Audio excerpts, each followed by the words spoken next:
в работе Чинган Юникей. Вот такой вот в руле стук. Сняли подушку, и по итогу у нас получается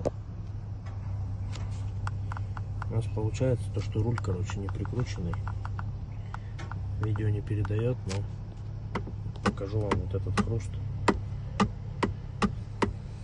Поэтому я думаю, это не первая причина, и нужно обратить владельцам внимание.